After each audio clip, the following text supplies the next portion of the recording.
Hello बच्चों, let's read this question. The question says the plant having capacity of absorbing water used to replace cotton and used as a fuel.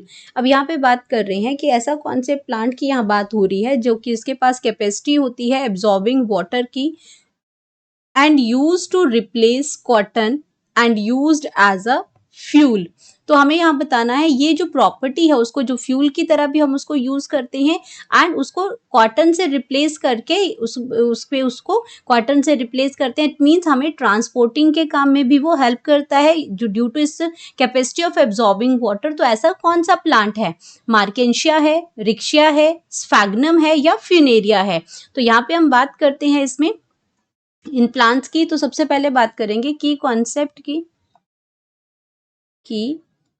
की बात कर रहे हैं। तो यहाँ पे हम बात कर रहे हैं इसमें प्लांट की, वो है आपका स्फैग्नम की बात कर रहे हैं। तो स्फैग्नम जो प्लांट है ये आपका बिलोंग करता है ब्रायोफाइट से, ब्रायोफाइट प्लांट ग्रुप से। ये आपका किसमें आता है? प्लांट ग्रुप जो है वो आपका ब्रायोफाइट्स है। और ब्रायोफाइट्स के अंदर क्या आती हैं? दो it contains two types of plant. One आ जाता है लीवरवर्ट्स आते हैं इसके अंदर, और दूसरा इसके अंदर आते हैं मॉसेस। तो यहाँ पे स्फैग्नम जो हम बात कर रहे हैं तो वो किस में कंसीडर होता है? स्फैग्नम जो कंसीडर होता है वो मॉसेस में कंसीडर होता है।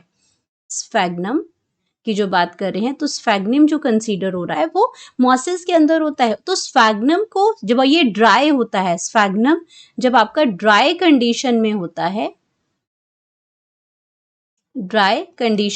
एक्चुअल में ये जो आपका होते कहाँ, प्रेजेंट कहाँ पे होते हैं? अगर मैं ब्रायोफाइट की बात करती हूँ तो ब्रायोफाइट जो आपके कहाँ पे प्रेजेंट होते हैं? मॉइस्ट शेडी एरिया के अंदर प्रेजेंट होते हैं, शेडी एरिया के अंदर प्रेजेंट होते हैं ये। तो वेनेवर तो इनके जो रिक्वायरमेंट है ये हमेशा तो ये मॉइस्ट शेडी एरिया के अंदर होंगे। वाटर जहाँ पे प्रेजेंट होता है वहां पे इनकी लाइफ साइकिल पूरी होती है, तो ग्रोथ भी वहीं ज्यादा होती है। तो जब ये बाई चांस जहाँ पे ये ड्राई कंडीशन में मिलता है तो वहां पे हम used as a fuel use करते हैं, यूज्ड एज फ्यूल हम इसको यूज करते हैं।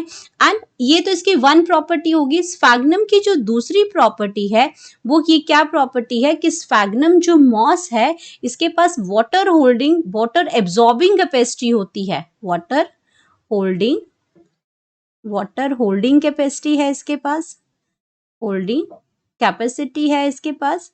और वाटर होल्डिंग उसकी वजह से क्या करते हैं?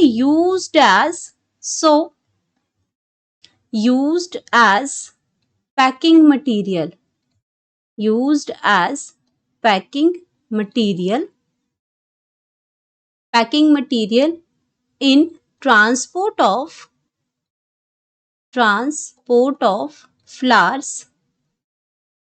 फ्लावर्स, ताकि आपके फ्रेश बने रहे, वो उनको मॉइस्चर, उनको वाटर जो है वो स्फैग्नम से मिलता रहे। क्योंकि स्फैग्नम के पास तो क्या है? वाटर होल्डिंग कैपेसिटी होती है और अपने वेट से कई गुना ज्यादा ये वाटर को एब्जॉर्ब कर लेता है। तो अगर फ्लावर्स को ट्रांसपोर्ट करना है या फिर हमें क्या करना है? लाइव पार्ट्स ऑफ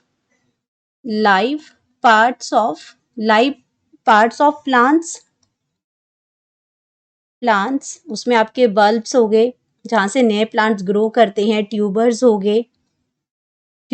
गए, और कटिंग ऑफ प्लांट पार्ट्स, इनको अगर हमें ट्रांसपोर्ट करना हो तो हम उसको क्या करते हैं? हम स्फैग्नम को यूज करते हैं। तो वो रिप्लेस किसको करता है? कॉटन को। कॉटन अगर हमने बहुत ही डेलिकेट सामान को अगर ट्रांसपोर्ट करना है, पैक करना है, तो हम कॉटन को यूज करते हैं। लेकिन यहाँ पे हम जब स्फैग्नम को यूज करते हैं तो हम कॉटन को रिप्लेस कर देते हैं। और ये दो जगह पे यूज होता है। जब ये आपका क्या करते हैं, इसमें वाटर होल्डिंग कैपेसिटी भी होती है, और जब ये एकदम से ड्राई हो जाते हैं तो एज अ फ्यूल भी हम इसको यूज करते हैं। तो हमारे पास जो करेक्ट ऑप्शन आ गया वो आ गया option number C, sphagnum. Option इसमें आ गया करेक्ट ऑप्शन करेक्ट ऑप्शन जो आ गया वो आ गया सी, स्फैग्नम को हम इन दोनों प्रॉपर्टीज की वजह से यूज करते हैं। तो इसमें आपका जो मार्केंशिया है वो आपका जो लीवरवर्ट है, जो आपका लीवरवर्ट्स के अंदर आता है, ये ऑप्शन आपका गलत है। रिक्शिया आपका इसमें ये भी ऑप्शन आपका गलत हो जाएगा, ये भी इसके अंदर नहीं आएगा। एंड स्फैग्नम करेक्ट आंसर है। फिनेरिया भी मॉस है, लेकिन उसको हम उसके अंदर ये वाली प्रॉपर्टीज नहीं होती हैं। तो ये आपका जो करेक्ट ऑप्शन आ गया वो ऑप्शन आ गया आपका sphagnum, option C. Hope you understood it well. Best of luck.